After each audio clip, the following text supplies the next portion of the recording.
এই মুহূর্তে চর্চার যা যা বিষয় আছে সেগুলো আপনারা সকালবেলা থেকেই জানেন বা আলোচনা বিভিন্ন ক্ষেত্রে আপনারা দেখছেন শুনছেন। এখন অনেক বিষয়ের মধ্যে দুটো বিষয় আজকে আমরা আলোচনার জন্য আজকের এই অনুষ্ঠানে আমরা তুলে আনবো বলে আমি ঠিক করেছি এবং আমার টিম যারা কাজ করছে এই অনুষ্ঠানে তারা ঠিক করেছেন। এক হচ্ছে তৃণমূলের নবজন্ম। তৃণমূল কংগ্রেসের একটা নতুন জন্ম হয়েছে যেখানে ৬০ জন বিধায়ক রয়েছে। ৫৮ জন অলরেডি তাদের কনসেন্ট দিয়েছেন, ২ জন এখনো পর্যন্ত ঋতব্রত বন্দ্যোপাধ্যায়ের কাছে অর্থাৎ বিরোধী দলনেতার কাছে চিঠি দেননি, মানে তারা চিঠি জমা দেননি, মৌখিক কনসেন্ট করেছেন। গতকাল পর্যন্ত ৫৮ জন ছিলেন। আরেকটা দিকে ২০ জন বিধায়ক রয়েছেন যারা জিতেছেন এবং তাদের কে লিডার সেটা এখনো পর্যন্ত আমরা জানতে পারিনি। তবে ৬০ জন কেন ৮০ জনের থেকে ভেঙে আসলেন, আকার ইঙ্গিতে সবাই যা বলছেন আমরা সব জানি। আজকে আলোচনার টেবিল আরো বিশেষ করে আলোচনা করব। ১ নম্বর বিষয় এটা নিয়ে আলোচনা করব। আমি ধরে নিচ্ছি তৃণমূলের নবজন্ম, যারা বলছেন যে তারা ডেমোক্রেটিক ফর্মে একটি বিধানসভার সংসদীয় গণতন্ত্র মেনে তারা কাজ করবেন, তারা কনস্ট্রাকটিভ অপোজিশনের ভূমিকা পালন করবেন, তারা বিরোধী নেতা আপনার বিরোধী নেতার নেতৃত্বে তারা কি করবেন, তারা দল পরিচালনা করবেন তাদের ওই ৬০ জন বিধায়ক নিয়ে, এবং তারা চিফ হুইপ যিনি হয়েছেন তারও নেতৃত্ব আখরুজ্জামান তিনি নেতৃত্ব দেবেন। ৪ জনের একটা কমিটিও তৈরি হয়েছে, সেক্ষেত্রে তারা লিড করবেন। তো এই সব জায়গায় দাঁড়িয়ে তৃণমূল কি তাহলে নতুন একটা ডেমোক্রেটিক ফর্মে আসবেন? আর সবচেয়ে ইন্টারেস্টিং বিষয়, এই যে ৬০ জনের যে বিধায়কের দল বা ব্লক বলতে পারেন, তার প্রধান পরামর্শদাতা অর্থাৎ চিফ অ্যাডভাইজার রাখবার জন্য অনুরোধ করা হয়েছে মমতা বন্দ্যোপাধ্যায়কে। যদিও আমার জানা নেই যে মমতা বন্দ্যোপাধ্যায় এই ৬০ জন বিধায়ককে নিয়ে তিনি কিছু বলেছেন কিনা, বা তিনি চিফ অ্যাডভাইজার হিসাবে গুরুত্বপূর্ণ ভূমিকা পালন করবেন কিনা, নাকি তিনি ওই বাকি ২০ জনের সঙ্গে রয়েছেন। তাদের নেত্রী কি মমতা ব্যানার্জি ২০ জনের নাকি ৬০ জনের, এটা এখনো জানা বাকি। এটা আমরা আজকে খুঁজে বার করবার চেষ্টা করব আজকের প্যানেল। দ্বিতীয়ত আরেকটি বিষয়, আমি আজকে সকাল থেকে বাংলাদেশের অনেকগুলো যারা সোশ্যাল মিডিয়া ইনফ্লুয়েন্সার তাদের বক্তব্য শুনেছি। তো তারা অনেকেই ব্যাখ্যা করছেন যে এটা মমতা বন্দ্যোপাধ্যায়ের বলাটা ঠিক হয়নি, কারণ বাংলাদেশের অশান্তি বাড়ছে। আপনাদেরকে একটু দেখানো দরকার যে গতদিন ওয়াই চ্যানেলে বসে মমতা বন্দ্যোপাধ্যায় এমন কি বললেন যেখানে বাংলাদেশ অশান্তি উত্তেজনা বাড়ার মতো একটা পরিবেশ তৈরি হলো। এমনকি মমতা বন্দ্যোপাধ্যায় বললেন যে বাংলাদেশের একের পর এক ব্লগারের তাই নিয়ে ব্লগ তৈরি করতে হলো, সোশ্যাল মিডিয়া ইনফ্লুয়েন্সারের তাই নিয়ে কথা বলতে হচ্ছে। কি বলেছিলেন মমতা বন্দ্যোপাধ্যায় একবার শোনাই, শুনুন। বাংলাদেশ থেকে একটা বড় খুনিকে এসটিএফ অ্যারেস্ট করেছিল, জেনে রাখুন, যা নিয়ে বাংলাদেশে অনেক রেভলিউশন হয়েছিল। অন্য দেশের কথা আমি বলছি না, আমার বলার অধিকার নেই, কিন্তু আমি যেটা বলছি পয়েন্টটা, তারপরে তারা মেঘালয় দিয়ে বাংলায় চলে আসে। বাংলায় যখন চলে আসে তখন আমাদের এসটিএফ তাকে ধরে, এটা তাদের ক্রেডিট।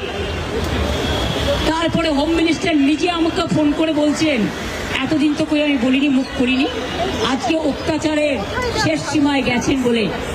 কারণ এটা জানে, আমি এখনো নামটা বলছি না ভদ্রতা করে, বাংলাদেশের লোক উত্তাল হয়ে যাবে, আমি সেটা চাই না, আমি দেশকে ভালোবাসি না, বলবো না দেশের স্বার্থে। কি বললেন, आप थोड़ा आपको बंगाल पुलिस को बोल दो ये बात बाहर में नहीं कहने के लिए, एक देश के लिए है। কাকে দিয়ে খুন করিয়েছিলেন, কার কার নাম বেরিয়েছিল, আজ গভর্নমেন্ট চেঞ্জ হলেও মনে রাখবেন আমি তো সবটাই জানি। আমার হৃদয়টাই একটা কথা ভান্ডার, তথ্য ভান্ডার।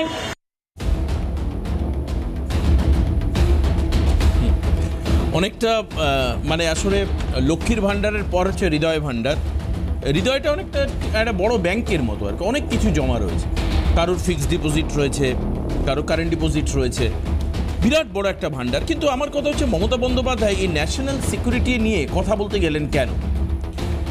বাংলাদেশের ব্লগাররা যেটা প্রশ্ন করছেন, আমার খুব ভালো লাগলো যে সত্যি যদি উনি জানেন কিছু, তাহলে উনি এতদিন কেন লুকিয়ে রেখেছিলেন? আজকে উনি বলে বাংলাদেশের ইন্টারনাল স্টেবিলিটি নষ্ট করতে চাইছেন কেন? এটাও বলছেন যে একাধিক ব্যক্তি আছে যারা বাংলাদেশের বিভিন্ন সময় বিচ্ছিন্নতাবাদী কাজকর্ম করেছে, আন্দোলন করেছে, তারা কলকাতা থেকে পাসপোর্ট তৈরি করে তারা বিভিন্ন বিদেশে চলে গেছে। এই দেশের থেকে তারা কাগজপত্র তৈরি করেছে, এই দেশের মাটিকে তারা ব্যবহার করেছে বিচ্ছিন্নতাবাদী আন্দোলনের ক্ষেত্রে। অর্থাৎ মমতা বন্দ্যোপাধ্যায় নাম না করলেও উনি ওসমান হাদির মৃত্যুর কথা বলতে চাইছেন, কারণ সম্প্রতি এই রাজ্যে এসটিএফ এর হাতে গ্রেপ্তার হওয়া আসামি বলতে গেলে একমাত্র ওসমান হাদি, যার মৃত্যু গত ডিসেম্বরে হয়েছিল, তার যে যারা খুনি তাদের কথাই উনি বলতে চেয়েছেন। এই ওসমান হাদিকে আমি শুনেছি, ওনার অনেক বক্তব্য শুনেছি, কিন্তু এই ওসমান হাদি কি খুব ভারতপ্রেমী ছিলেন? ভারতপ্রেমী ছিলেন কি আমি জানি না, কিন্তু ওনার একটা বক্তব্যে আমি শুনছিলাম যে দিল্লি না ঢাকা, দিল্লি না ঢাকা, ভারতের মুন্ডপাত করা। গোপালগঞ্জ বলে একটা বাংলাদেশ আছে, গোপালগঞ্জকে ধ্বংস করে দেওয়ার মতো বাইট আমরা শুনেছি সোশ্যাল মিডিয়ায়। আমি কাউকে ক্রিটিসাইজ সেইভাবে করতে চাই না, কিন্তু আসুন আজকে আমরা আলোচনায় থাকবো। যারা আমাদের সঙ্গে রয়েছেন এই দুটো বিষয়ে আলোচনা করব। মমতা বন্দ্যোপাধ্যায় কি শেষমেশ দেশ বিরোধী কাজ করে ফেললেন? এই বক্তব্য রেখে এই আলোচনা আমরা থাকব। আমার সঙ্গে রয়েছেন আজকে দীপঙ্কর সরকার, বিজেপি মুখপাত্র। অধ্যাপক সরকারকে আমি স্বাগত জানাই আজকের অনুষ্ঠানে। আমার সঙ্গে রয়েছেন বর্ষিয়ান জাতীয় কংগ্রেসের নেতা শক্তি মৈত্র, আমি শক্তিদাকে স্বাগত জানাই। অত্যন্ত কনিষ্ঠ এবং আমার সঙ্গে থাকা ছাত্র নেতা, তৃণমূলের সমর্থক দেবজিৎ ধর আমার সঙ্গে রয়েছেন, দেবজিৎকে স্বাগত জানাবো। আর আমাদের সঙ্গে আইনজীবী রিঙ্কু চ্যাটার্জি সিং, যিনি তাকেও আমি স্বাগত জানাবো ক্যালকাটা নিউজে। ম্যাডাম, আমি কলকাতা থেকে বলছি, আপনাকে আমি টিভিতে দেখতে পাচ্ছি, আপনাকে স্বাগত আজকের অনুষ্ঠানে।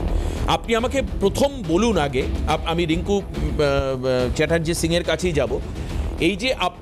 এই যে মমতা বন্দ্যোপাধ্যায়ের যে বক্তব্য নিয়ে আপনি সোচ্চার হয়েছেন এবং আপনি আইনগত রাস্তায় হেঁটেছেন, আইনের পথে গেছেন, এর কারণ কি? আপনার এই বক্তব্য শুনে কি মনে হয়েছিল? আমি প্রথম আপনার প্রতিক্রিয়া দিয়ে শুরু করি আজকের অনুষ্ঠান।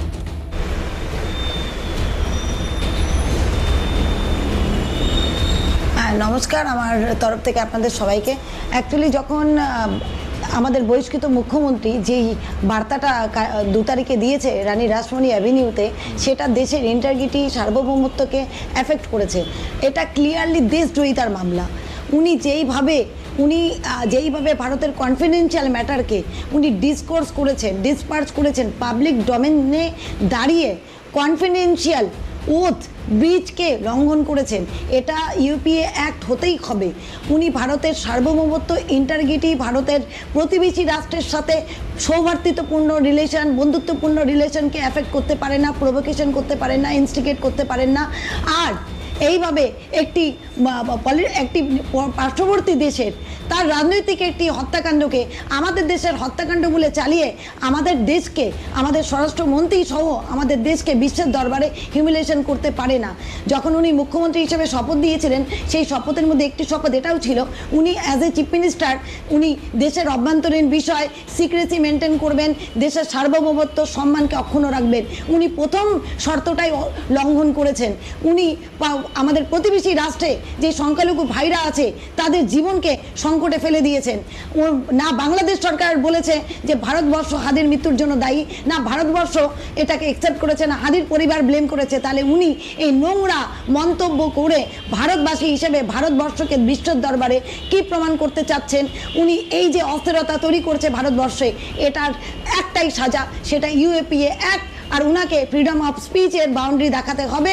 আর উনাকে রাষ্ট্রদ্রোহী, রাষ্ট্র সর্বোপরি, রাষ্ট্রের উপরে কেউ নেই, না ব্যক্তি না দল, উনাকে এটা বোঝাতে হলে, উনাকে লিমিট বোঝাতে গেলে আইনের এই ধারাগুলি 152, 352, 353, 153A, 191, 192, 196 আর কনফিডেন্সিয়াল অ্যাক্ট 3, 5, সেকশন 3, 4 and 5 এই সব ধারাতে ওনাকে অ্যারেস্ট করে ওনার সাথে এই যে বিএনএস-এর এই দণ্ডনীয় অপরাধগুলোর সাজা ওনাকে পেতে দিতে হবে। তাহলেই মনে হবে যে রাষ্ট্র সর্বোপরি, রাষ্ট্রের সার্বভৌমত্ব, রাষ্ট্রের শান্তি শৃঙ্খলা, রাষ্ট্রের অভ্যন্তরীণ বিষয় নিয়ে ছেলেখেলা করা উচিত না। সে ফরমার চিফ মিনিস্টার হোক, চাই আপনার আমার মতন সাধারণ ব্যক্তি বিশেষ হোক, চাই আইনজীবী হোক। আপনি আপনি এই জন্যই আপনি এই রিঙ্কি দেবী, এফআইআরটা আপনি করেছি। কোথায় মামলা করেছেন এবং সেই মামলা গৃহীত হয়েছে কিনা আমাকে এই ব্যাপারটা একটু জানান। মানে এই মামলা গ্রহণ করা হয়েছে কিনা বা এর শুনানি নিয়ে কি বলেছেন কোর্ট, আমি এটা একটু জানবো আপনার থেকে।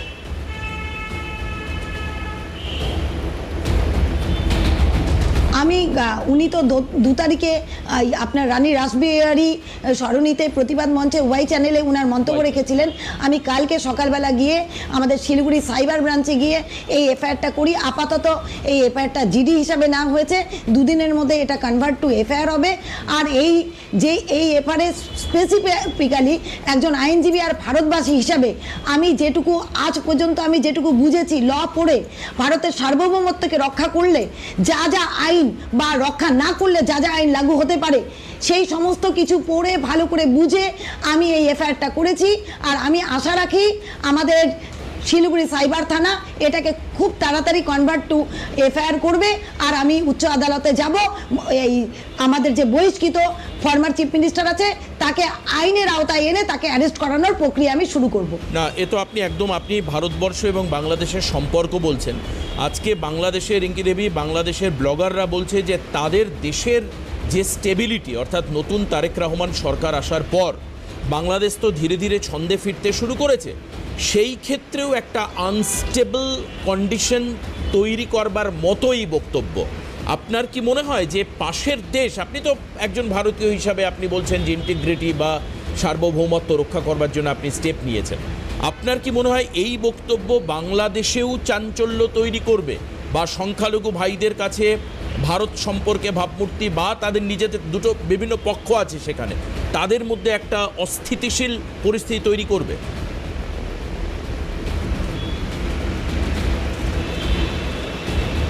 দেখুন, যখন বাংলাদেশে সংখ্যালঘুদের উপর টর্চার হয় তখন ভারত তাদের ইন্টারনাল ম্যাটারে ঢুকবে না বলে বিকল্প একটা পদ্ধতি চালু করে সিএ দিয়ে, যাতে সিএতে তারা এদেশের সিটিজেনশিপ পায়। সেখানে সংখ্যালঘুরা আজও সেখানে সার্ভাইভ করছে। সংখ্যালঘু হওয়ার অপরাধে দৈনন্দিন তাদের অনেক ধরনের প্রবলেম ফেস করতে হচ্ছে। সেখানে যদি আমাদের পশ্চিমবঙ্গের মুখ্যমন্ত্রী যে এক্স সিএম, সে যদি বলে তোমাদের দেশের জামাতি গোষ্ঠীর যে লিডার ছিল, নিষিদ্ধ জামাতি গোষ্ঠীর যে লিডার ছিল, তাকে ভারতবর্ষের স্বরাষ্ট্রমন্ত্রী আমার সামনে থেকে ছিনিয়ে নিয়ে, মেঘালয় থেকে ছিনিয়ে নিয়ে আমার এসটিপের হাত থেকে নিয়ে গিয়ে তাকে খুন করেছে, এটা সংগঠিত হত্যা, ভারত সরকারের দ্বারা সংগঠিত হত্যা, এটা কোনো রাজনৈতিক হত্যা বাংলাদেশের নয়। তাহলে সেখানকার কট্টরবাদী মৌলবাদীদের হাতে এক প্রকার অস্ত্র তুলে দেওয়া, আর এই অস্ত্রের প্রতিফলন কার উপরে উঠবে? আমার আপনার উপরে না, কারণ আমরা আমাদের দেশে একদম সুরক্ষিত আছি মোদিজির হাতে বা নতুন সরকারের হাতে। কিন্তু এখানে উঠবে, সেই প্রতিফলন উঠবে আমাদের যে 1 কোটি সংখ্যালঘু ভাই বোন আছে বাংলাদেশে, তাদের উপরে উঠবে। কট্টর মৌলবাদীদের অত্যাচার তাদের উপরে বাড়বে। আর সেখানে যে নতুন তারেক রহমানের যে সরকার হয়েছে, সেই সরকারকে তারা টার্গেট করবে। ভারতের সাথে সম্পর্ক, কূটনৈতিক সম্পর্ক, বন্ধুত্বের সম্পর্ক আবার তলানিতে যাবে। আর তার এফেক্ট কিসে পড়বে? তার এফেক্ট আমাদের যেটা বিজনেস আমাদের চলে, আমাদের বৈদেশিক যে নীতি চলে, তার উপরে পড়বে। আমাদের যে ডিলিং হয়, ট্রিটি হয়, তার উপরে চলবে। শুধু তাই না, একদম আপনি ঠিক বলেছেন যে এর ফলে কিন্তু একটা একটা আনস্টেবল কন্ডিশন তৈরি হবে এবং তাতে বাংলাদেশে বসবাসকারী সংখ্যালঘুরা, মানে হিন্দু সম্প্রদায় বা অমুসলিম সম্প্রদায়ের মানুষেরা, যারা হয়তো তারা কোনোভাবে ভারতের সঙ্গে যুক্ত, সেই ব্যাপারে মানে অ্যাকচুয়ালি বাংলাদেশের সংখ্যালঘু মানেই তারা তাদেরকে ভারতীয় মনে করে। দেখা যাচ্ছে তারা ইনবর্ন হয়তো বাংলাদেশি, কিন্তু ভারতীয়, তাদের উপর অত্যাচার বাড়বে এবং যে সমস্ত ট্রিটিগুলো রয়েছে, আন্তর্জাতিক যে সম্পর্কগুলো রয়েছে, সেটাও তলানিতে ঠেকতে পারে। একটা বিরাট লার্জ পার্সপেক্টিভে এই বক্তব্য ব্যাডলি এফেক্টেড হতে পারে। একটা বিরতি নেব, বিরতির পর ফিরে দেবজিৎ কি বলছে শুনবো, দীপঙ্কর সরকার বিজেপি মুখপাত্র এবং শক্তিদা তিনি বা কি বলছেন। আমি রিঙ্কুদেবকে বলবো আমাদের সঙ্গে থাকবার জন্য, তারা কি বলেন, এরপর আবার আপনার কাছে আমরা ফিরবো। দ্রুত ফিরে আসছি একটা বিরতির পর, সঙ্গে থাকুন। ফিরে আসলাম, দেবজিতের কাছে যাব। দেবজিৎ, তোমার কি মনে হয় যে তোমাদের নেত্রীর এই বক্তব্য দলকে মানে দেশকে বিপাকে ফেলতে পারে? বাংলাদেশে যারা বসবাসকারী সংখ্যালঘু রয়েছেন তাদের বিপদ বাড়তে পারে, প্রাণহানির ঘটনা ঘটতে পারে? নমস্কার, সিএন নিউজের সকল সদস্য থেকে শুরু করে এখানে যে সকল প্রতিনিধিরা উপস্থিত আছেন সকলকে শুভ সন্ধ্যার শুভেচ্ছা জানাচ্ছি। আপনি যেটা বলছেন বা আইনজীবী বলুন বা বিজেপির কর্মীরা বলুন বা বিজেপির নেতা নেত্রীরা বলুন, যে বলছে যে মমতা বন্দ্যোপাধ্যায় দেশদ্রোহী কথা বলেছে বা আপনারা এফআইআর করে দিন। মানে তোমার কি মনে হয় কে কি বলছে সেটা বাদ দাও, মানে ধরো মমতা বন্দ্যোপাধ্যায় মঞ্চে দাঁড়িয়ে বলছেন যে আপনি কাকে দিয়ে খুন করিয়েছেন আমি জানি না, আমার তো হৃদয় একটা মানে বড় একটা এনসাইক্লোপিডিয়ার মতো, আমি সব গোপন করে রেখে দিয়েছি, মানে আমাকে চাপ দিলে তুমি সব এখানে জানতে ঠিক পারবে। কোন জায়গাটা দেশ বিরোধী কথা বলেছে বা ঠিক কোন জায়গাটার উপর এফআইআর হওয়া উচিত একটু দেখালে খুব ভালো হয়। কোন না, মানে জায়গাটা ধরো উল্লেখটা ওসমান হাদির মৃত্যুতে উনি নাম বলছেন উল্লেখ করেছেন কাকে দিয়ে খুন করিয়েছো, আপনি তুমি কি আরেকবার শুনবে ওনার বার্তার কি আরেকবার না শুনবে? ওনার মানে উনি যেটা বার্তাটা বলেছেন। আমরা সকলেই জানি, পশ্চিমবঙ্গ তথা ভারতবর্ষের সমস্ত মানুষই ওনার বার্তাটা শুনেছি, সবাই জানি। এখানে তাহলে যারা তুমি এফআইআর করার জায়গাটা খুঁজে পাচ্ছ না? না এফআইআর কি হিসাবে করা হয়েছে? আজকে তো বিজেপি কথায় তো এফআইআর হয় না, বা কোনো আইনজীবী যদি মানুষের তো চামড়ার মুখ, মানুষ যা ইচ্ছা বলতে পারে। দেশের স্বরাষ্ট্রমন্ত্রীকে উনি বলছেন আপনি কাকে দিয়ে খুন করিয়েছেন আমি সব জানি। তোমার কি মনে হয় বক্তব্যটা খুব রেলিভেন্ট বা উপযুক্ত বক্তব্য? তোমার কি মনে হয়? মানে তুমি তো একজন ছাত্র, নিশ্চিতভাবে তুমি পড়াশোনা করে আজকে কলেজে পড়ছো বা স্টুডেন্ট ইউনিয়ন করছো, whatever you are doing, এটা কোনো প্রবলেম নয়, কিন্তু তুমি বলছো যে কাকে দিয়ে ভারত খুন করিয়েছে, স্বরাষ্ট্রমন্ত্রী খুন করিয়েছে, এটা আমরা জানি। এরকম ভাবে উনি কখনোই উল্লেখ করেনি। আপনি ভিডিওটা চালিয়ে দেখেন। আরেকবার আমি শোনাই, যখন দেবজিৎ অনুরোধ করছে, আরেকবার মমতা বন্দ্যোপাধ্যায় সেদিন ওয়াই চ্যানেলের ওই আন্দোলন মঞ্চ থেকে কি বলেছিলেন আরো আরেকবার আমরা শুনবো। বড় খুনিকে এসটিএফ অ্যারেস্ট করেছিল, জেনে রাখুন, যা নিয়ে বাংলাদেশে অনেক রেভলিউশন হয়েছিল।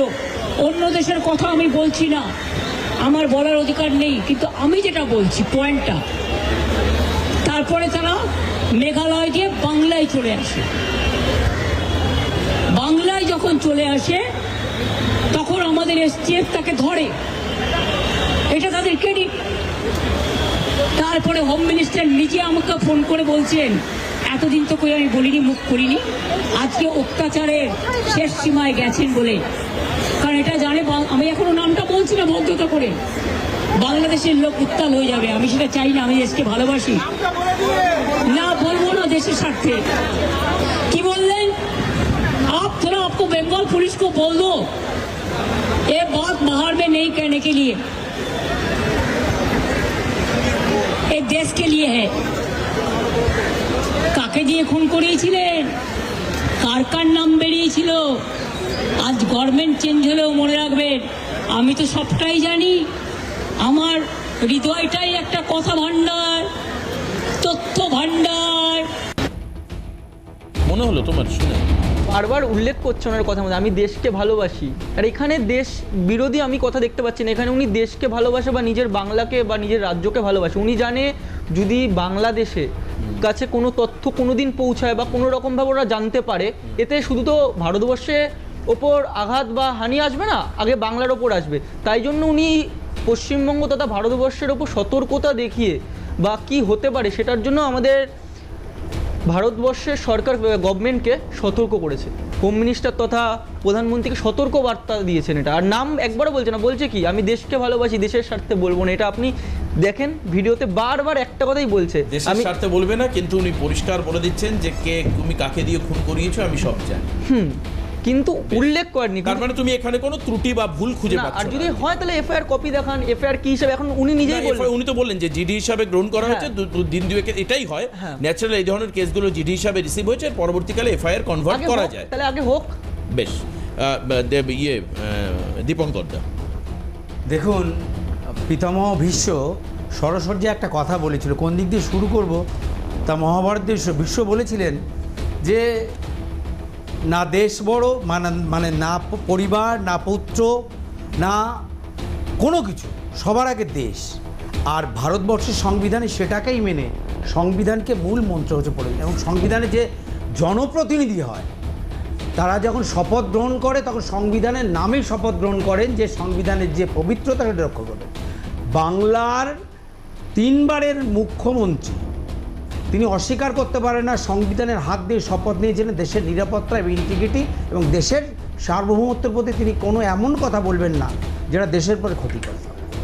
একটা না, আপনার এই বক্তব্য আমি কি আমি মনে আপনার আমি হয়? আমি এই- কথা এই বলতে আমি বক্তব্যের আপনার মধ্যে- সব কটা পয়েন্টে হ্যাঁ, উত্তর দিচ্ছি। হ্যাঁ। আপনি দেখুন মূল কথা হচ্ছে কি, দেখুন আমরা বারবার বলেছি যে মমতা ব্যানার্জি ভারত বিরোধী, কারণ ভারতবর্ষের পশ্চিমবঙ্গে আপনারা দেখতে পান কাশ্মীরের জঙ্গি এসে লুকে থাকে। আপনারা দেখতে পেয়েছেন একের পর এক বিদেশি জঙ্গিরা এ দেশে সাফল পায়। বাংলাদেশে হত্যাকারীরা, মুজিবের হত্যাকারী এই পশ্চিমবাংলায় বড়ি ছিল 26 বছর। তখন বলেছিলাম দেশদ্রোহী, আজকে পরাজয়ের পর 2 তারিখে প্রমাণ হলো তিনি ভারতবর্ষে থেকে বাইরের দেশের স্বার্থের কথা বলেন।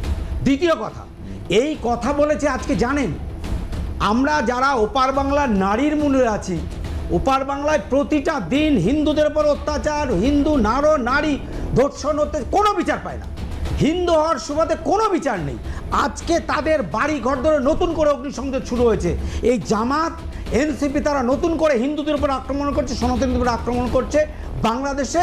এই মমতা ব্যানার্জি না মমতাজ বেগমের কথার জন্য বলতে বাধ্য হচ্ছে, কারণ তিনি যে কথাটা বলেছেন সনাতনীরা যাতে ওসে না থাকতে পারে, তার জন্য আজকে এই অত্যাচারটা একটু ঘুরিয়ে দেওয়া, ওখানে তাদের উপর অত্যাচার। কারণ 3 নম্বর পয়েন্ট, এতদিন বর্ডারে কাঁটাতার ছিল না, যখন তখন আসতে পারত, এসে এখানে জঙ্গিগিরি কাজ করে এখানে খেয়ে পড়ে বেঁচে এই পশ্চিমবাংলাকে শেষ করার সাথে ভারতবর্ষকে দখল করার, আমি আগের দিন বলেছিলাম গজওয়াতুল হিন্দ, ভারতবর্ষকে দখল করার যে বিনা যুদ্ধে দখল করার চক্রান্ত, সেটাকে সফল করার জন্য এই মমতাজ বেগমের দরকার ছিল, সেটাই তিনি করেছিলেন। এবং আজকের দিনে দাঁড়িয়ে সেই সনাতনীদের আক্রমণের সাথে সাথে আজকে জামাত, এনসিপি এরা কারা? এই যে আপনার বলি যে ওসমান হাদি মারা গেছে, সে একটা ম্যাপ তৈরি করেছিল, সেই ম্যাপটা হচ্ছে কি উত্তরপ্রদেশে যে আমাদের চিকেন নেকটাকে কেটে দিয়ে পুরো বাংলাদেশটাকে পশ্চিমবাংলাকে ঢুকিয়ে নিয়ে পশ্চিম বাংলাদেশ বানানোর যে চক্রান্ত, বৃহত্তর বাংলাদেশ, সেই ম্যাপটা এই ওসমান হাদি প্রথম নিয়ে আসে। এবং ওসমান হাদি, আমি ছেড়ে দিলাম ওসমান হাদি মারা গেছে, তার দেশের আভ্যন্তরীণ কিছু না, কিন্তু ওনার নাম কিন্তু কখনো মমতা ব্যানার্জি উল্লেখ করেন। আরে ওসমান হাদির নাম বলবে কি করে? উনি তো টাকা খেয়ে বসে আছেন ওদের কাছ থেকে। আজকে জামাতকে হাওয়া দিচ্ছেন, এনসিপি হাওয়া দিচ্ছেন এখানে বসে, যে জামাত এনসিপি ও দেশে একটা বিশৃঙ্খলা করে হিন্দুদের উপর আক্রমণ করতে পারে, হিন্দুদের বাড়ি ঘরদোর, মেয়েদের সন্তান নষ্ট করতে। চতুর্থত যে বিষয়টা সব থেকে একটা বড় বিষয়, এখানে যে ওসমান হাদিকে মেরেছিল কে? ফয়জাল। শুনে রাখুন, ফয়জাল ওসমান হাদিকে হত্যা করেছিল। ফয়জাল হত্যা করার কারণ কি ফয়জাল নিজে বলেছে, আমরা বলছি না। ফয়জালের এটা দেখে নিন। আমি কিন্তু আবার বারবার করে বলছি, মমতা বন্দ্যোপাধ্যায় কিন্তু কোথাও ওসমান হাদির নাম উল্লেখ করেনি। আপনি ফ্যাক্ট অনুযায়ী আনতে পারেন। ওসমান হাদির নাম বলেনি। স্বরাষ্ট্রমন্ত্রী কাকে ফোন করে বলেছে ডিসেম্বরের কোথায় ঘটনা ঘটেছে সবগুলো তো তাই। মানে ঘটনার সঙ্গে লিংক এটুকু যে এসটিএফ অ্যারেস্ট করেছে, ওনার নাম পেটে আছে। উনি বলে দেবেন স্বরাষ্ট্রমন্ত্রীকে ধমকাচ্ছেন, ভারত সরকারকে ধমকাচ্ছেন। এবং এই ফয়জাল নিজে পরবর্তীকালে এফবি মানে ফেসবুকে লাইভ এসে বলেছেন যে আমি ভারতবর্ষে নেই, আমি এখন দুবাইতে আছি, আমার সাথে টাকা পয়সার ভিতরে আমার টাকা পয়সার গন্ডগোলের জন্য আমি ওসমান হাদির সাথে আমার এই ঘটনা ঘটেছে। এবং যেখানে ঘটনা ঘটেছে গুলি মেরেছে তারা গেছে, সিসিটিভি ফুটেছে। মমতা ব্যানার্জি এখানে বসে বাংলাদেশে কেউ হত্যা হলো সেটা নিয়ে এই দেশের মধ্যে বসে কেন এই কথা আলোচনা করছেন? তার কারণ মমতা ব্যানার্জির দলের এতদিনের ফান্ডিংটা মিডল ইস্ট থেকে হতো, সেটা আজকে প্রমাণ হয়ে গেল। এবং মিডল ইস্টের টাকায় তিনি এখানে থেকে সনাতনীদের ধ্বংস করতেন, এরকম একটা কথা বিভিন্ন সময় বিভিন্ন মিডিয়া এসেছে, সেটাকেই আজকে পূর্ণতা দিয়ে দিল এই কথাগুলো বলে, তার মাধ্যমে প্রমাণিত হচ্ছে। এবং দেশদ্রোহিতার বিষয়টা আসছে, দেশদ্রোহিতা এরকম কথা বলার, উনি শুধু কেস করেছেন আমরা জানি, নিশ্চয়ই আইনে আসবে। রিঙ্কু দিদি যে কথা বলেছেন আমি তাকে মানে পুরো মাত্রায় সমর্থন করছি। মানে রিঙ্কু দেবী হচ্ছে সাইবার ক্রাইম থানায় জিডি করেছেন, হয়তো উনি আইনি পথে আইনি পথে যেতে পারেন হয়তো। আপনাকে আমি বলে রাখছি সাইবার ক্রাইম একটা পড়েছে, আপনি আগামী দিনে দেখবেন মমতা ব্যানার্জির এই বক্তব্য নিয়ে মমতা ব্যানার্জিকে শ্রীঘরে যেতে হবে, কারণ তিনি দেশের সাথে গদ্দারি করেছেন। বেশ, আমি শক্তিদার কাছে আসি। শক্তিদা, এই ধরনের বক্তব্য আকার ইঙ্গিতে অনেকটা বুঝিয়ে দেওয়া এবং স্বরাষ্ট্রমন্ত্রী বা দেশের থেকে ফোন করে কে কি বলেছে এই ব্যাপারগুলো সামনে আনা কি অত্যন্ত প্রাসঙ্গিক নাকি অপ্রাসঙ্গিক, কি আপনার কি মনে হয়? অবশ্যই অপ্রাসঙ্গিক। কারণটা হচ্ছে এই যে, এবং উনি বলছেন যে এতদিন আমি জিতেছিলাম বলিনি, এখন হেরে মানে যে অত্যাচার হচ্ছে আমি বলতে বাধ্য হচ্ছি। বলতে দাও। উনি সংবিধানকে শপথ নিয়ে উনি একটা রাজ্যের মুখ্যমন্ত্রী হয়েছেন, 3 বার উনি মুখ্যমন্ত্রী ছিলেন। এবারে জনগণের রায় উনি নির্বাচনে পরাজিত হয়েছেন। পরাজিত হওয়ার পরও উনি স্বীকার করছেন না যে উনি পরাজিত হয়েছেন। আজকে যে কথা ওয়াই চ্যানেলে সেদিন গত 2 তারিখ সম্ভবত 2 তারিখে যে কথাটা বলেছেন যে আমার হৃদয় হচ্ছে তথ্য ভাণ্ডার। আজকে ন্যাশনাল ইন্টিগ্রিটি, সোভারেনিটি, এই যে কথাগুলো সংবিধানে লেখা আছে, সে আজকে তারেক আনোয়ারের নিয়ে যখন বাংলাদেশ আস্তে আস্তে একটা ছন্দে ফিরছে, ঠিক সেই জায়গায় দাঁড়িয়ে তারেক রহমান, সেই জায়গায় দাঁড়িয়ে মমতা ব্যানার্জির এই উক্তিটা সেখানে নতুন করে আগুন জ্বালাবার পক্ষে যথেষ্ট। এবং এবং উনি এটাও বলছেন যে আমি জানি যে এটা বললে বাংলাদেশে আবার আন্দোলন শুরু হবে। না, উনি কথাও বলছেন যে আমার প্রতিবেশী রাষ্ট্র। একটা কথা যে আজকে যখন আমি সংবিধানকে সামনে রেখে ওত নিই, তখন আমার প্রথম কথাটাই থাকে যে দেশের স্বার্থে আমি কোনো গোপন কথা পাবলিক ডোমেইনে আনবো না। এবং উনি স্বরাষ্ট্রমন্ত্রী, ভালো কি মন্দ সেটা পরের ব্যাপার। স্বরাষ্ট্রমন্ত্রী ওনাকে ফোন করে কি বলেছেন, আজকে উনি কেন ব্যাখ্যা দিচ্ছেন? ঠিক, উনি তো যখন মুখ্যমন্ত্রী ছিলেন তখনই বলতে পারতেন। আজকে প্রধানমন্ত্রী যদি কোনো কথা আমাকে ব্যক্তিগতভাবে বলে, যেটা আমার মনে হয় যে আমার প্রতিবাদ করা উচিত, আমি ক্ষমতায় থেকে প্রতিবাদ করলাম না, আমি ক্ষমতাচ্যুত যখন হলাম তখন প্রতিবাদ করলাম। মমতা বন্দ্যোপাধ্যায়ের ক্যারেক্টারটাই এই। মমতা বন্দ্যোপাধ্যায় যাকে ধরে ওঠেন ঠিক তাকেই পেছন থেকে কামড়ে, তার সঙ্গে বেইমানি করে একের পর এক, প্রথমে সিপিএম তার আবার নাম করে আমাদের সঙ্গে হাত মেলালেন। আমাদের সঙ্গে হাত মিলিয়ে আমরা অনেক স্বার্থ ত্যাগ করে আমরা তাকে ক্ষমতায় আনলাম, মাত্র 8 মাস ক্ষমতায় ছিলাম। তারপর কংগ্রেসের নেতা নেত্রীদের কেসের ভয় দেখিয়ে বিভিন্ন জায়গায় পার্টি অফিস দখল করে, বিভিন্ন জায়গায় কর্মীদের মারধর করে কংগ্রেসকে শেষ করলেন। তারপর শেষ করে এখন উনি বলছেন যে বাম, অতি বাম এবং কংগ্রেস সবাইকে উনি এক ছত্রে এনে উনি আজকে আবার নতুন করে ইন্ডিয়া একটা নতুন দল তৈরি হবে, গ্রেট অ্যালায়েন্স, যার প্রধান হবেন হচ্ছে মমতা বন্দ্যোপাধ্যায়, সর্বভারতীয় সাধারণ সম্পাদক অভিষেক বন্দ্যোপাধ্যায়। না, শুধু তাই না, আজকে একটা কথা যে যখন পতনটা হলো, আজকে ওনার খুব খারাপ লাগছে, খারাপ লাগাটাই স্বাভাবিক। কিন্তু যেদিন ওনার ভুলে, অতীতকে কখনো ভুলতে নেই। দম্ভের অধিকার, দম্ভের অহমিকা, ক্ষমতায় থেকে উনি মনে করতেন উনি যা বলবেন সেটাই শেষ কথা। উনি গান্ধারীর মতো চোখে কালো রুমাল বেঁধে অভিষেক। না, এটা তো আমি পরে আসছি এই ইস্যুতে, যে নব্য তৃণমূলের জন্ম হলো সেটা নিয়ে নিশ্চয়ই। তাহলে এইখানে একটা কথা বলি যে আমি শেষ করব, এফআইআর যেটা জিডি হয়েছে সাইবার ক্রাইমে, সেটা 1-2 দিন পর কনভার্ট হয় এফআইআর, এবং তারপর বিএনএস এর যে ধারায় তাকে সিগরে থাকা উচিত। কারণ অভ্যন্তরীণ দেশের কোনো কথা, সে রাজনীতি আমরা করব, ভারতবর্ষে বিভিন্ন রাজনৈতিক দলের অস্তিত্ব আছে, ছিল এবং থাকবে, কিন্তু আমার দেশ অবশ্যই সবার আগে, যেটা দীপঙ্কর দাও বলল যে দেশ হচ্ছে সবার আগে, তারপর হচ্ছে দল, তারপর সবকিছু। একদম তাই। আমি রিঙ্কি দেবীকে বলবো সঙ্গে থাকবার জন্য, তার কারণ আমরা এর পরে অংশে এসে আমরা আলোচনা করবো এই যে নতুন তৃণমূলের জন্ম, এই বিষয়ে আপনার মতামত জানতে চাইব। 60 জন বিধায়ক একদিকে, 20 জন বিধায়ক আরেকদিকে।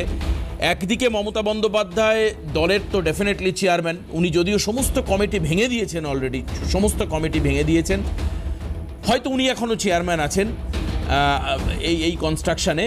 পাশাপাশি তিনি কোন দিকে থাকছেন, বা এই যে নতুন তৃণমূলের জন্ম হলো, এই তৃণমূল নাকি পুরনো তৃণমূল, এটা কনফিউশন, এই জায়গাটা কীভাবে দেখছেন? আমি আসবো তোমার কাছ থেকে, আসবো, একটা বিরতি নিয়ে নিই। আমি এই ইস্যুতে, এই পার্সপেক্টিভে তোমার একটা বক্তব্য আমি শুনবো। রিঙ্কু দেবী যেহেতু রয়েছে, আমি শুনবো। একটা বিরতি নিয়ে ফিরে আসছি, সঙ্গে থাকুন। আমরা ফিরে আসলাম আলোচনায়। আমি এর মধ্যেই যে খবর পাচ্ছি, এখন এই মুহূর্তে আমরা বিরতিতে ছিলাম, তার মধ্যে মমতা বন্দ্যোপাধ্যায়ের এই বক্তব্য নিয়ে শুধুমাত্র শিলিগুড়ি সাইবার ক্রাইম থানায় রিঙ্কি চৌধুরী সিং অভিযোগ করেননি, ইমিডিয়েট লালবাজারে অভিযোগ জমা পড়েছে। আমরা জানতে পাচ্ছি অখিল ভারত হিন্দু মহাসভা, তাদের তরফে লালবাজারে অভিযোগ প্রাক্তন মুখ্যমন্ত্রীর বিরুদ্ধে। মমতা বন্দ্যোপাধ্যায়ের বিরুদ্ধে ভিন দেশে খুনের ঘটনা নিয়ে বিতর্কিত মন্তব্যের জের ওয়াই চ্যানেল যে মন্তব্য তিনি গত দুদিন আগে করেছেন, এটা নিয়ে এবার লালবাজারে অভিযোগ জমা পড়ল। অভিরূপা শাহ আমাদের সঙ্গে রয়েছেন, আমার প্রতিনিধি। অভিরূপা, একটু বিস্তারিত জানাও। এমনিতে আমাদের সঙ্গে এখন স্টুডিওতে অনলাইনে রিঙ্কি চ্যাটার্জি সিং রয়েছেন, যিনি শিলিগুড়ি সাইবার ক্রাইমে অভিযোগ দায়ের করেছেন। পাশাপাশি লালবাজারে কি প্রেক্ষিতে অভিযোগ জমা পড়লো, কারা করলেন, বিস্তারিত জানাও অভিরূপা। অখিল Bharat Hindu Mahasabha state president doctor Chandrachur Goswami তিনি লালবাজারে একটি লিখিত অভিযোগ জমা করেছেন। তার মধ্যে লালবাজার সাইবার ক্রাইম ডিপার্টমেন্টকেও এই অভিযোগ দেওয়া হয়েছে। মূলত দিন আগে আমরা দেখেছি ধর্মতলার ওয়াই চ্যানেলে প্রাক্তন মুখ্যমন্ত্রী মমতা বন্দ্যোপাধ্যায়ের একটি প্রতিবাদ কর্মসূচি ছিল এবং সেখানে তিনি ভিনদেশে এই খুনের বিষয় নিয়ে একটি বিতর্কিত মন্তব্য করেন এবং সেই মন্তব্যের জেরেই শিলিগুড়িতে একটি অভিযোগ দায়ের হয় এবং তারপর এবার কলকাতাতেও অখিল ভারত হিন্দু মহাসভার state president doctor Chandrachur Goswami তিনি এই অভিযোগ দায়ের করেছেন। কেন? তার কারণ হচ্ছে তিনি যে মন্তব্য করেছেন তাতে ওপার বাংলায় সংখ্যালঘুদের ওপরে একটা সমস্যা তৈরি হতে পারে বা বিভিন্ন ধর্মাবলম্বী মানুষজনদের মধ্যে সমস্যা তৈরি হতে পারে এবং সেটা ধর্মীয় ভাবাবেগে আঘাত করা বা উস্কানি দেওয়ার মতো বিষয় হতে পারে এবং দেশদ্রোহিতা অর্থাৎ তিনি যে মন্তব্য কথা বলেছেন তার জেরে ভারতকে তিনি রিপ্রেজেন্ট করেছেন এবং ভারত বিরোধী কথা তিনি বলেছেন। ফলে এই পরিপ্রেক্ষিতেই একটি অভিযোগ দায়ের লালবাজার সাইবার ক্রাইম এবং সেখানে এফআইআর রেজিস্টার করে গোটা বিষয় নিয়ে তদন্ত প্রক্রিয়া চালিয়ে নিয়ে যাবেন কলকাতা পুলিশের আধিকারিকেরা। দেবাশিস, ধন্যবাদ অভিরূপা। আমি আবারও আলোচনায় ফিরে আসলাম। আমাদের সঙ্গে রিঙ্কি সিং চৌধুরী রয়েছেন, রিঙ্কু চ্যাটার্জি সিং রয়েছেন। আমি আপনার কাছ থেকে যেটা জানতে চাইবো যে আজকেই কিন্তু অখিল ভারত হিন্দু মহাসভা নামক একটি সংগঠন তারা লালবাজারে অভিযোগ দায়ের করেছে কিছুক্ষণ আগে। আমাদের প্রতিনিধি আমাদেরকে বিস্তারিত বলছিলেন।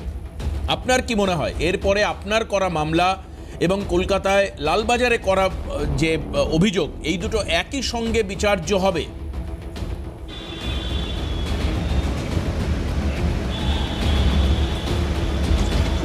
দেখুন, অভিযোগ সব জায়গায় হতে পারে, তা নিয়ে ম্যাটার করে না।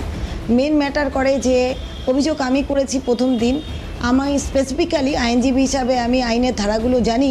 উনি ভারতের সার্বভৌমত্ব ইন্টারগ্রিটি নিয়ে যেই অন্যায় করেছে, যেই আইন অমান্য অন্যায় করেছে, বিএনএসের যেসব ধারাগুলি আমি লাগিয়েছি, হয়তো হিন্দু সভার যেই মহাসচিব যিনি এফআইআরটা করেছে হয়তো আমার মতন করেনি, কারণ আমি জানি আইনের দৃষ্টিতে উনি কোন কোন অপরাধ করেছে।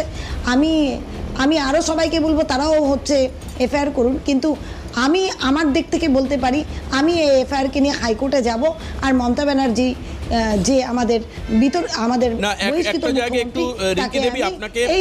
আপনাকে আমি একটা জায়গায় একটু বলে দিতে চাই, সেটা হচ্ছে যে এই যে অখিল ভারত হিন্দু মহাসভা তারা কিন্তু করেছেন একটা জায়গার ভিত্তিতে, যে বাংলাদেশে বসবাসকারী, ঠিক আপনি যেটা উল্লেখ করছিলেন, যে সংখ্যালঘু হিন্দু বা অমুসলিম সম্প্রদায়ের মানুষ যাদের ভারতের সঙ্গে হয়তো বা দূর দূরান্তে কোনো সংযোগ রয়েছেন, তারা বিপদের মধ্যে পড়তে পারেন, এটা মাথায় রেখে।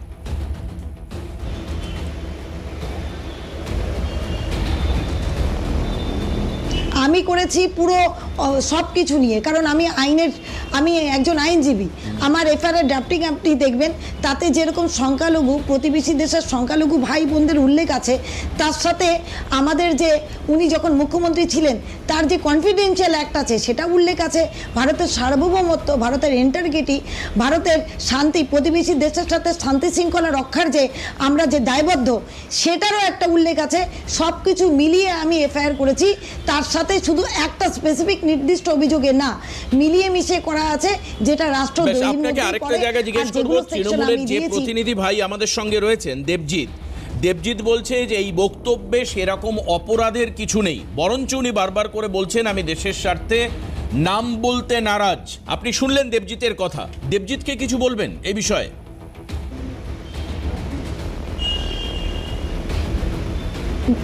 দেবজিৎ একটি বাচ্চা ছেলে, তার কোনো ম্যাচুরিটি নেই, তার ল সম্বন্ধে কোনো আইডিয়া নেই, তার দেশের সংবিধান পড়া নেই, তার বডি ল্যাঙ্গুয়েজেই বোঝা যাচ্ছে সে বাধ্য হয়ে এখানে বসছে, সে কোনো হোমওয়ার্ক করে আসেনি।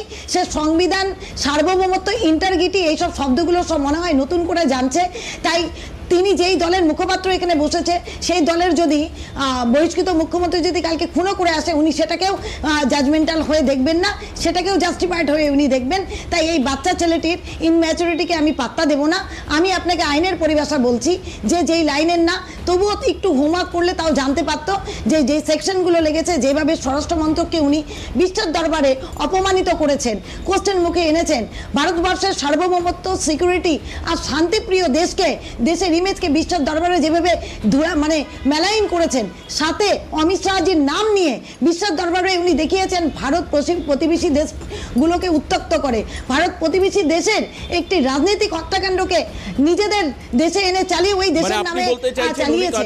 শুধু তাই না, অমিত শাহজি আমি আবারও আপনাকে সঙ্গে রেখে একটু দেবজিতের কাছে আসি।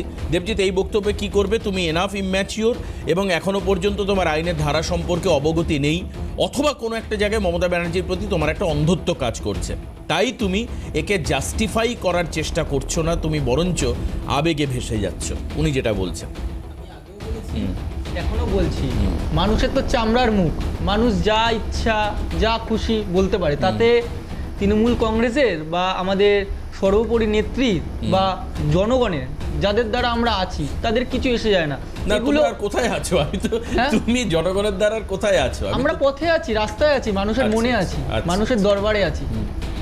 মানে কিন্তু 4 তারিখের আগে মানুষের মনে ছিলে না বলেই ওই ফলাফলটা হয়েছে। আমরা তো মানুষের মনেই ছিলাম, এটা তো বললাম তো, ভোট চুরি করা হয়েছে, যেরকম বিহার, দিল্লি, উত্তরপ্রদেশ, তার বাংলাতেও সেম জিনিস করা হয়েছে, ভোট চুরি। সবাই জানে, বাচ্চা থেকে শুরু করে একটা বয়স্ক প্রবীণ নাগরিক, তারাও জানে যে ভোট চুরি করা হয়েছে। এর সঙ্গে কি আপনি অসহমত করতে পারবেন?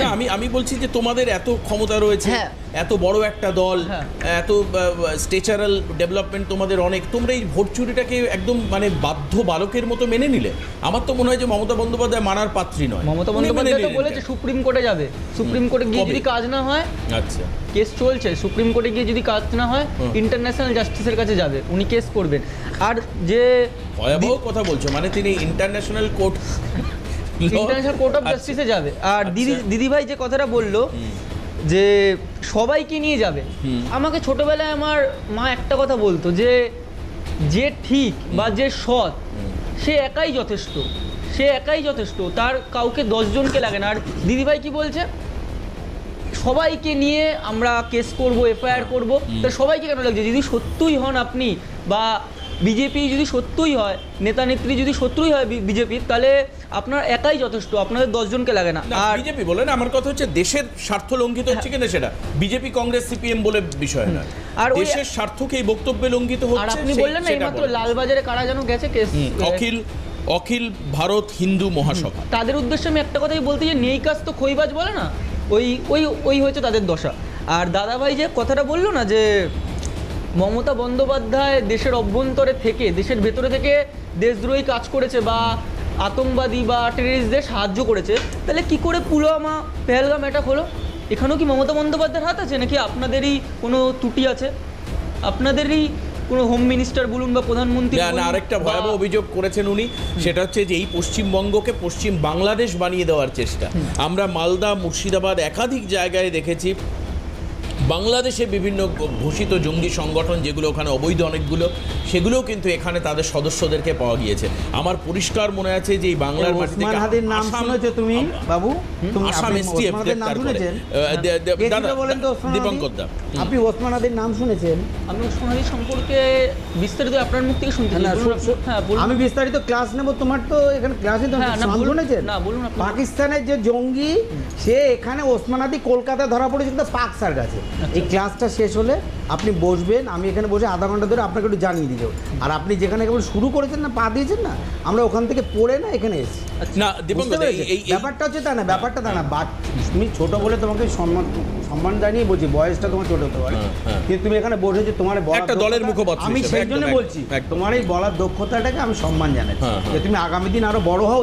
নিশ্চয়ই, এটা নিয়ে কোনো কথা এই তুমি জানো না, তাহলে তুমি জানতেই পারবে না তো যে এদেরকে এখানে ধরেছিল, তুমি জানো না। বাংলাদেশ সেই হিসাবে বলতে গেলে তো ভারতবর্ষের নানান রাজ্য থেকে শুনবে না তো, বলুন না, ও বলছে যে নানা রাজ্য থেকে তো অপরাধীদের ধরা, পশ্চিমবঙ্গকে আলাদা করে টার্গেট কেন? কথা হচ্ছে যে মমতা ব্যানার্জি দাঁড়িয়ে, আরে মমতা ব্যানার্জি মুখ্যমন্ত্রী ছিলেন, আরে অন্য রাজ্যে টেররিস্ট পাওয়া যায় না? কতবারের এমপি বলো তো? হ্যাঁ কতবারের এমপি? 6 বারের এমপি। কবারে ছিল, কবার হেরেছে এমপি দাঁড়িয়ে, কবার হেরেছে? আরে জানো? এগুলো প্রশ্ন উত্তর না করে জানো এখন- না, শোনো, এগুলো মমতা প্রশ্ন ব্যানার্জি এখানে 6 বারের এমপি শুধু নয়, 3 বারের মুখ্যমন্ত্রী শুধু নয়, তিনি পশ্চিমবাংলার রাজনীতির একটা মেরুকরণের জায়গায়। সেই রাজনীতিবিদ দাঁড়িয়ে যখন ভারতবর্ষের স্বরাষ্ট্রমন্ত্রীকে উল্লেখ করে যখন তিনি বলেন, তখন বুঝতে হবে সেটা ভারত বিরোধিতাই। রাজনীতিতে হেরে ভাইপোকে মুখ্যমন্ত্রী না করতে পেরে ভাইপোর যাতে মার খেয়ে প্রতিদিন আজকে দলটাকে শেষ করেছে, বাংলার যুব সমাজকে শেষ করেছে। তুমি যে আজকে পড়াশোনা করছো না, আজকে বিজেপি সরকার যে পরীক্ষা দিতে পারবে বিনা পয়সায় ফর্ম ফিল আপ করে পরীক্ষা দিতে পারবে। আর প্রতি বছর ফর্ম ফিল আপ করতে হতো টাকা দিয়ে, তারা পরীক্ষা দিতে পারতো না। সেই টাকাটা মমতা ব্যানার্জির ঘরে যেত। তাই নিটের জন্য ছাত্রছাত্রীরা সুইসাইড করছে। আচ্ছা, আবার ওই পুরনো শিক্ষা ব্যবস্থা বিজেপির এমন শিক্ষা ব্যবস্থা, তাই জন্য নিটের জন্য ছাত্রছাত্রীরা সুইসাইড করছে। নিটের জন্য ছাত্রছাত্রীরা সুইসাইড করছে 83 বার। কেন নির্বাচন বন্ধ? শোনো না, 83 বার ছাত্র থাকা সত্ত্বেও নির্বাচন 14 বছর কেন বন্ধ? আরে পরীক্ষার শোনো না রে, 14 বছর ছাত্র নির্বাচন হ্যাঁ, বন্ধ রেখে এটা বাস্তব। এটার উত্তর দিন। যদি এতই শিক্ষা এটা ব্যবস্থা বাস্তব। ভালো হয়, আমি বাংলার জনগণের কাছে জিজ্ঞেস করছি, যদি এতই বিজেপির শিক্ষা ব্যবস্থা বা সেন্ট্রালের শিক্ষা ব্যবস্থা ভালো হয়, আচ্ছা, একটু দুজনে শিক্ষামন্ত্রী থাকা সত্ত্বেও আচ্ছা, একটা বিরতি নিয়ে নি, একটা বিরতি নিই। বিরতির পর ফিরে এসে শক্তিমত্র বলবেন। আপনাদের সামনে এই আলোচনা নিয়ে আমরা থাকবো, সঙ্গে থাকুন। আগের পর্বে শক্তিদা পরিষ্কারভাবে স্বীকার করে নিয়েছেন যে মমতা বন্দ্যোপাধ্যায়ের ওয়াই চ্যানেলে বলা বক্তব্যের তিনি সম্পূর্ণ বিরোধিতা করছেন। আমার শক্তিদার কাছে এটাই জিজ্ঞাসা করার যে একের পর এক কিন্তু এফআইআর পড়ছে বা অভিযোগ হচ্ছে বা জিডি হচ্ছে বা হোয়াট এভার ইট ইজ, অভিযোগ জমা পড়ছে এই বক্তব্য নিয়ে। আগামী দিনে এই বক্তব্যের প্রেক্ষিতে মমতা বন্দ্যোপাধ্যায় আরও বিপাকে পড়তে পারেন। এমনিতেই তো চারিদিক থেকে সমস্যা যেন গ্রাস হচ্ছে। মমতা বন্দ্যোপাধ্যায়ের রাজনৈতিক জন্মটা যে আমাদের জাতীয় কংগ্রেসের থেকে, জাতীয় কংগ্রেসের বুক থেকে যা রাজনৈতিক জন্ম, সেই কংগ্রেসটাকে পশ্চিমবাংলায় শেষ করে তিনি আজকে এই 15 বছর শাসন করবার পর তিনি ওয়াই চ্যানেলে বসে যে ধরনের মন্তব্য করছেন, ছোট ভাই জানে না যে সুমোটো এফআইআরও হয়, সুমোটো এফআইআর হয়, কোনো ইন্ডিভিজুয়ালকে এফআইআর করতে হয় না, সুমোটো এফআইআর হয়। এবং বিএনএসে যে ধারায় তার বক্তব্যটা তো রেকর্ড করা আছে, সেই ধারায় যদি মানে মহামান্য আদালত মনে করে তার জন্যে তাকে সর্বোচ্চ পানিশমেন্ট পেতে হবে। কারণ এটা কি দেশ বিরোধিতার? অবশ্যই, কারণ দেশের সার্বভৌমিকতা, দেশের জাতীয় সংহতি, ন্যাশনাল ইন্টিগ্রিটি, এটা কনস্টিটিউশনকে টাচ করে। আমি চিফ মিনিস্টার হয়েছি 3 বারে, আমি রেলের মন্ত্রী ছিলাম, আমি দপ্তরবিহীন কেন্দ্রীয় মন্ত্রী ছিলাম। আজকে সেই জায়গায় দাঁড়িয়ে উনি যদি বলেন অমিত শাহর প্রচুর দোষ আছে, আমরা অমিত শাহর বিরোধিতা করি, কিন্তু কথা হচ্ছে সেটা অমিত শাহ হতে পারে, কিন্তু স্বরাষ্ট্রমন্ত্রীর হয়, কিন্তু দেশের অভ্যন্তরীণ স্বরাষ্ট্রমন্ত্রী, দেশের অভ্যন্তরীণ ব্যাপার। আমি পাবলিক ডোমিনে বলে আমার প্রতিবেশী রাষ্ট্রে একটা হিংসার আগুন জ্বালিয়ে দেব, এর জন্য ওনাকে গ্রেপ্তার, যে কোনো আরও উনি বিপাকে পড়বে। বলে না বিনাশকালে বুদ্ধিনাশ, একটার পর একটা উনি মন্তব্য করছেন। আজকে গান্ধারীর মতো চোখে বেঁধে তিনি ভাইপোকে যে কোনো দিন মাঠে রাজনীতি করলো না, হেলিকপ্টার থেকে নেমে রাজনীতি করলো, তাকে উনি মুখ্যমন্ত্রী করবেন। একটার পর একটা বিভিন্ন জায়গায় কাউন্সিলর। আচ্ছা, আমি একেবারে শেষে রিঙ্কি দেবীর থেকে আমি জাস্ট জানতে চাইবো, আপনি রিঙ্কি দেবী, এই যে এই সাইবার ক্রাইমে আপনি জিডি করেছেন, পরবর্তীকালে একটা এফআইআর কনভার্সন হবে, আপনার এর পরে এই বিষয়টা নিয়ে আর আগামী ভবিষ্যৎ কি পরিকল্পনা রয়েছে? আপনি কি কোর্টে মুভ, যদিও একটু আগে বললেন আমি হাইকোর্টে মুভ করব, এরকম কোনো ভাবনা চিন্তার কনস্ট্রাকটিভ ওয়েতে আপনি এগোচ্ছেন?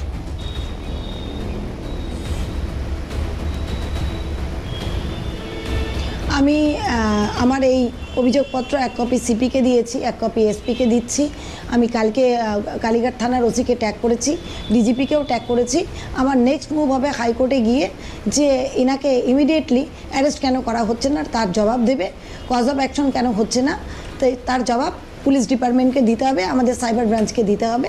আমি ওনাকে অ্যারেস্ট করাবো, এটাই আমার একমাত্রই উদ্দেশ্য, ওনাকে ফ্রিডম অফ স্পিচের বাউন্ডারি বোঝানো আর দেশের রাষ্ট্র সর্বোপরি, সেটাকে মেনে নেওয়া, মানিয়ে নেওয়া, তত অবধি আমি কোর্টে আইন আদালত সবকিছু এক করে ছাড়বো। বেশ, আপনি বলছেন ফ্রিডম অফ As a আইনজীবী, as a ভারতবাসী। দ্বিতীয় হচ্ছে হ্যাঁ, মানে ভারতীয় হিসাবে তার কি গণ্ডি থাকা উচিত সেটা আপনারা বোঝাবেন।